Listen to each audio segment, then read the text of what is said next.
Olá pessoal, sou o professor Lázaro, sou professor de Ciência e Tecnologia de vocês, espero que estejam todos bem e o tema da semana é Técnicas de controle e manipulação de mecanismos reprodutivos. Essa aula é uma continuidade e tem relação direta com as técnicas de biotecnologia que a gente discutiu na semana passada.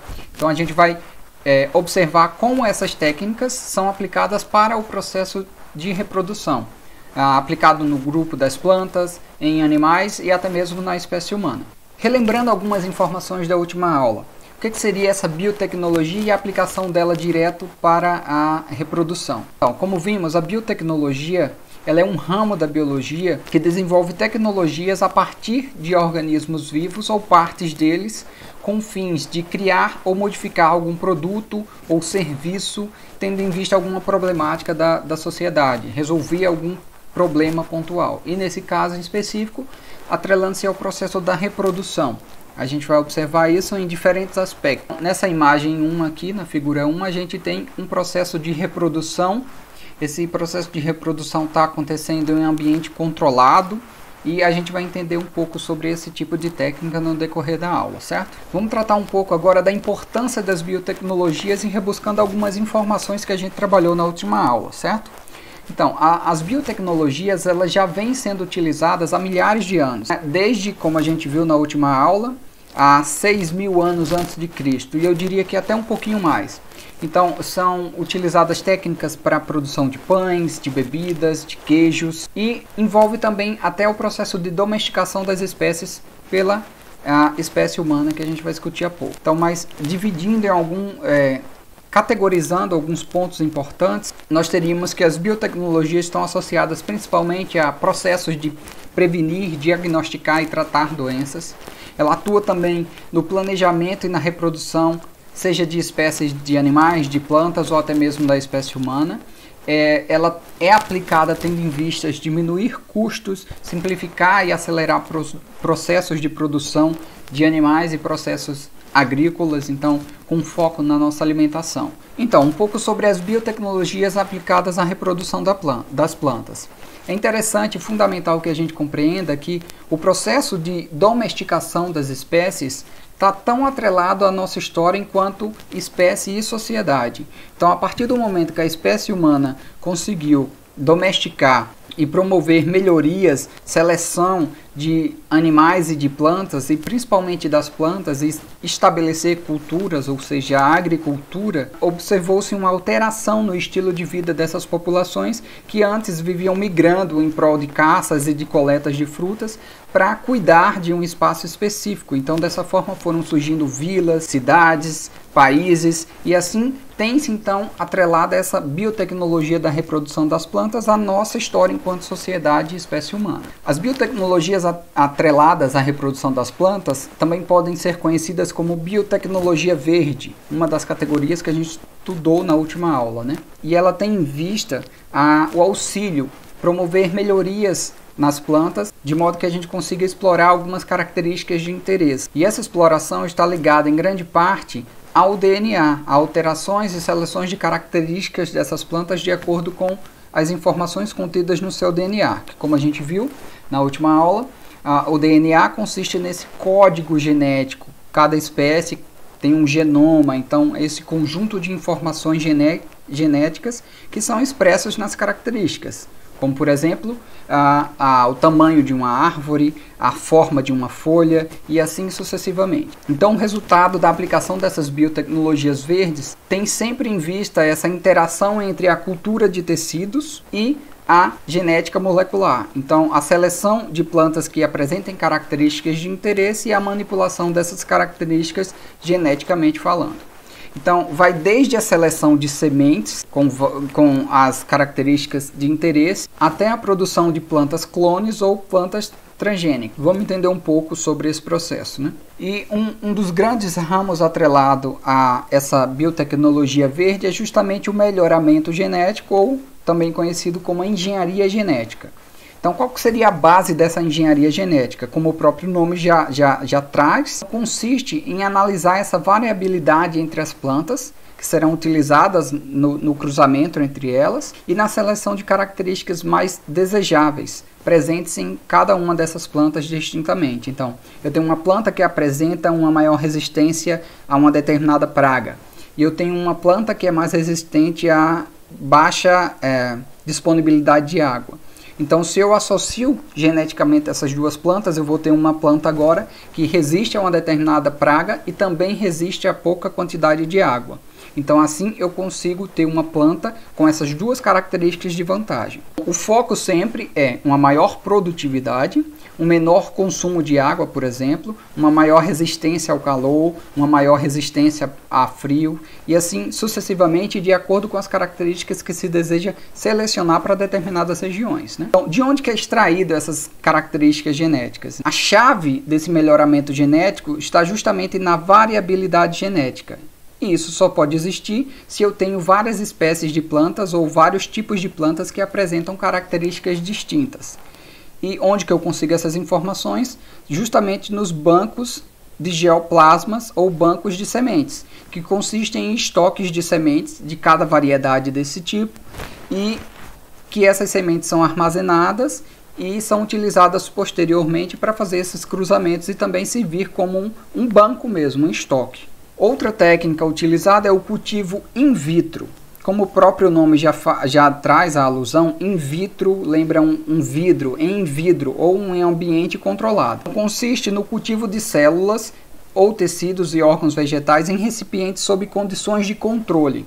Quais seriam essas condições de controle? Bom, no caso das plantas, o que faz com que uma planta se desenvolva da forma adequada? Então a gente tem as características, luminosidade, temperatura, umidade, os nutrientes que essa planta precisa para se desenvolver, né? E como que ela funciona, né? Ela utiliza esses meios de cultura artificiais, ou seja, esse espaço com água, com essa luminosidade controlada e essas outras características, são ambientes artificiais, ou seja, produzidos pelo homem, e nesses espaços são depositados, por exemplo aqui, ó, a gente tem a gema de uma planta. A gema de uma planta consiste nas partes terminais dos caules do topo da planta em desenvolvimento. Se você observar, vai ter sempre uma folhinha brotando. Então essas regiões são regiões muito ricas em células que têm a capacidade de se diferenciar, de se transformar em outras células e até mesmo gerar outra planta. Então é aqui que é explorada essa característica. Então, nessa representação da figura 4 que a gente tem aqui ao lado, tem justamente a retirada de uma gema ou gêmula, e é adicionada nesse ambiente de cultivo, né? E tem-se então o desenvolvimento de uma planta. Então, qual a vantagem de utilizar essa cultura in vitro? Então, ela fornece clones, ou seja, se eu utilizar várias gemas dessa planta, eu vou ter várias plantas com a mesma característica, o mesmo código genético que essas outras plantas. E dessa forma, com as mesmas características de interesse, seja ela todas as questões que a gente falou sobre luminosidade, sobre baixa quantidade, baixa necessidade de água, etc. Uma outra biotecnologia, que a gente vai ter uma aula específica para tratar só sobre ela, e aqui a gente vai discutir de uma forma mais superficial, é justamente a produção dos transgênicos. Então, o que seriam esses transgênicos? No âmbito vegetal, consiste em maneiras de obtenção de uma nova planta que possui uma determinada característica de interesse que antes só apresentava-se em indivíduos de uma outra espécie. Ou seja, eu pego uma característica de interesse que é de uma espécie diferente e introduzo essa característica no genoma de uma determinada planta, por exemplo.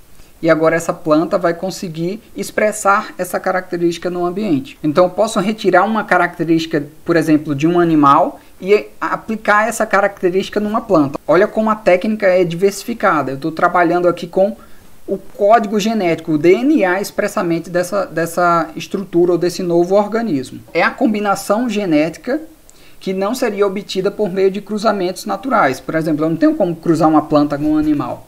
Mas com o processo de transgenia, eu consigo associar o genoma desses dois organismos diferentes, dando origem a um novo indivíduo. Aqui a gente tem o símbolo dos transgênicos, que por lei deve estar contido nos rótulos dos alimentos, esse símbolo dos transgênicos, e a gente vai entender tudo sobre ele nas próximas aulas. Lembrando um pouco que a engenharia genética não está só atrelada a essa manipulação das plantas e fazer com que se tenha uma maior produção de alimentos e etc. Ela também está associada à saúde, como a gente observou lá, a biotecnologia vermelha. Então a engenharia genética ela permite também, por exemplo, que seja produzido um hormônio essencial para que a gente consiga assimilar o açúcar, ou seja, a insulina é esse hormônio, e essa insulina ela pode ser produzida pelas bactérias. Algumas pessoas não são capazes de produzir essa insulina no corpo, tem-se então as diabetes, certo? E com essa bioengenharia ou biotecnologia é possível fazer com que bactérias produzam essa insulina para a gente.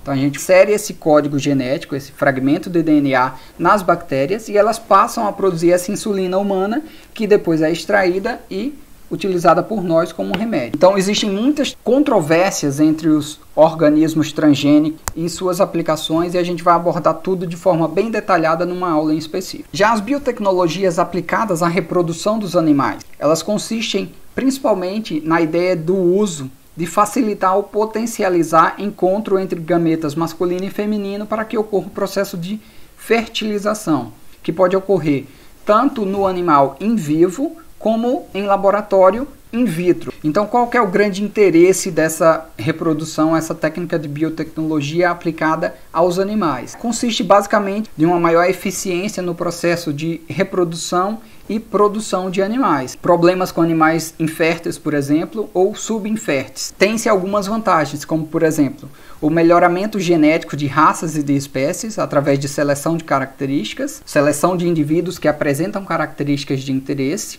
como, por exemplo, uma maior produção de leite ou um melhor tipo de carne, viabilizar técnicas de manejo reprodutivo, como tornar a reprodução desses animais mais eficientes. Então, dessa forma, eu promovo modelos de produção agropecuária mais sustentáveis. Como que seria essa inseminação artificial, ou IA, nos animais? Então, consiste na fecundação natural, porém com a retirada, a coleta dos espermatozoides do boi ou do cavalo ou do animal de interesse. Esses são processados em laboratórios e escolhidos os melhores, os com maior mobilidade, que apresentam as melhores características, e só depois esses espermatozoides são depositados no útero da fêmea e ocorrendo o processo de fecundação. Dessa forma eu tenho como controlar quem serão os pais desses animais e as características que eles apresentam. Então o destaque está para a evolução da genética e o melhoramento de raças bovinas, uma produção de leite mais eficiente, uma produção de gado de corte também mais eficiente, uma vez que eu tenho como controlar as gerações desses indivíduos. Então é aplicado também em diversas outras espécies, como suínos, ovinos, caprinos, equinos, os cavalos nesse caso, e são técnicas também bastante utilizadas para o manejo reprodutivo dessas espécies. Já a transferência de embriões in vivo, ou TE, ela consiste basicamente na reprodução in vivo do embrião. Ocorre a fecundação da fêmea, o embrião então é coletado, ou seja, após a fecundação, retira-se os embriões dessa vaca. Vamos usar sempre o exemplo hipotético da vaca. Retira-se os embriões dessa vaca já fecundados e esses embriões são implantados em outras vacas que recebem o nome de barriga de aluguel. Então, dessa forma, tem-se algumas possibilidades, como produzir em um curto período dezenas de embriões viáveis que nascerão todos no mesmo período, então eu tenho como ter um controle de produção mais eficiente, e eu consigo multiplicar a capacidade de uma fêmea com as características genéticas de interesse de ter uma grande prole, coisa que num ciclo normal de vida de um animal desse teria-se uma gestação por ano. Eu consigo fazer com que essa vaca tenha filhos não por ela, mas por outras com barriga de aluguel, vários bezerros num ano só. Já a fertilização in vitro é aquela que promove o encontro entre os espermatozoides e os ovócitos ou oócitos em laboratório, como representado aqui na figura abaixo. Então é um ambiente controlado, seleciona-se esses espermatozoides e os óvulos de interesse, de acordo com as características desses pais, que consiste na punção ou retirada desses óvulos da fêmea. A fecundação é realizada em laboratório e posteriormente é implantado no animal ou em outros animais, como a questão da barriga de aluguel que a gente já conversou. Então, pessoal, dessa forma eu encerro a aula sobre técnicas de biotecnologias aplicadas à reprodução. Eu espero que vocês tenham compreendido um pouco sobre o funcionamento dessas técnicas, de por que elas são aplicadas e se perguntem, né, se de fato elas valem a pena ou não, quais seriam as vantagens e as desvantagens, até que ponto é correto manipular dessa forma os organismos. Não esqueçam, vocês têm que ler o material de apoio, assistir essa aula e realizar a devolutiva das atividades na plataforma. Então eu espero que estejam todos bem, que continuem se cuidando e vejo vocês na próxima aula. Até mais!